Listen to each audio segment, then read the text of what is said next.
Olá, é um grande prazer mais uma vez me encontrar com você aqui no programa Cristianismo Autêntico. Eu quero iniciar uma série de estudos acerca dos fundamentos apostólicos e dos fundamentos práticos da vida da igreja. Entender isso é importantíssimo para nós, para compreendermos quais são as bases, os fundamentos nos quais nós estamos alicerçados quanto à vida prática e quanto à vida doutrinária. Porque a igreja é constituída de doutrina e prática. Quanto à doutrina, o que Deus espera de nós? Não é conhecimento, mas experiência e revelação.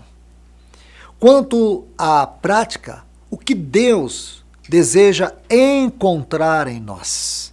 Realidade espiritual e expressão. Então, realidade e expressão espiritual. É isso que Deus deseja encontrar em nós.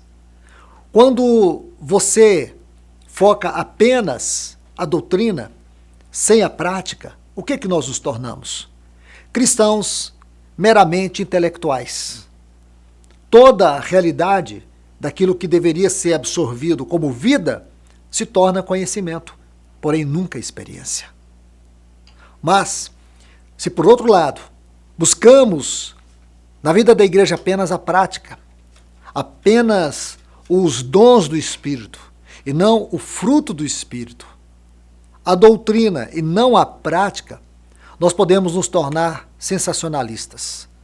Nós podemos nos tornar superficiais nas nossas emoções.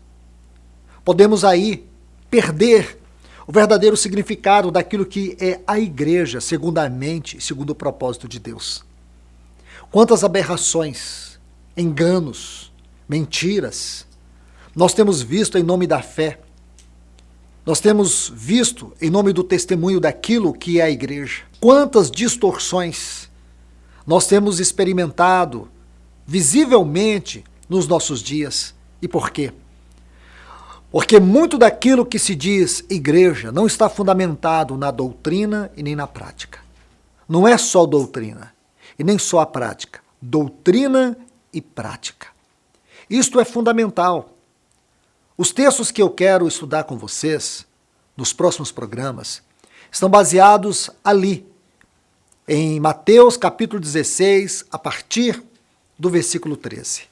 Quando o nosso Senhor Jesus chegou naquela região de Cesareia de Filipe.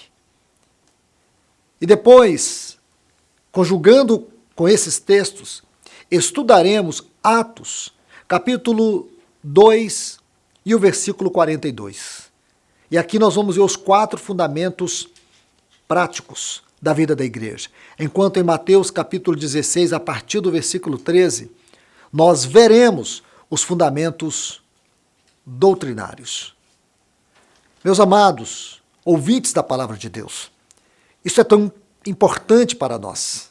Isto nos ajuda a encontrar nossa identificação, a nossa definição como membros do corpo de Cristo e compreender o corpo de Cristo de maneira orgânica, não o corpo de Cristo de maneira institucional. A grande e terrível obra de Satanás ao longo da história da igreja é torná-la uma instituição. Por isso que nós a denominamos, e cada um a denomina como quer. E por quê? Porque eles retiram a igreja do seu fundamento. O fundamento da igreja é Cristo. O fundamento da igreja não é o homem. A igreja não começa quando alguém decide reunir numa casa, no local, ou seja, como for ou onde for. A igreja já iniciou. A igreja iniciou por meio da ressurreição de Cristo. Morte, vida, morte, ressurreição e entronização. Nós precisamos entender a igreja nessas 4 verdades. A verdade quanto à vida de Cristo, aquilo que ele viveu como nosso exemplo, como homem, como padrão. Compreender a igreja segundo a sua morte.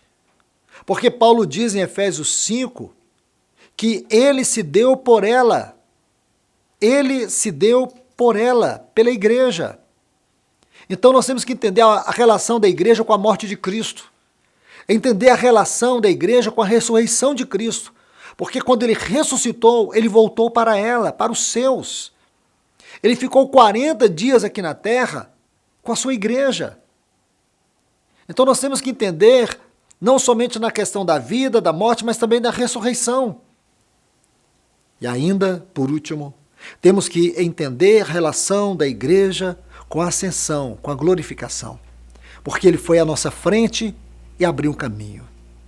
E nesse caminho, ele ligou os céus à terra. Que coisa preciosa é isso! A igreja é o lugar onde os céus e a terra se encontram. Porque o cabeça está no trono, o seu corpo está na terra. E Hebreus capítulo 10, versículo 19, diz que ele abriu um vivo e novo caminho. Então agora a igreja, ela tem esse caminho, ela tem essa ascensão. E que Deus nos ajude. Eu espero que Deus, nesse tempo, possa nos ajudar nessa série de estudos, onde possamos ganhar do Senhor na revelação da sua palavra. Que Deus te abençoe, que Ele fale de maneira poderosa ao teu coração.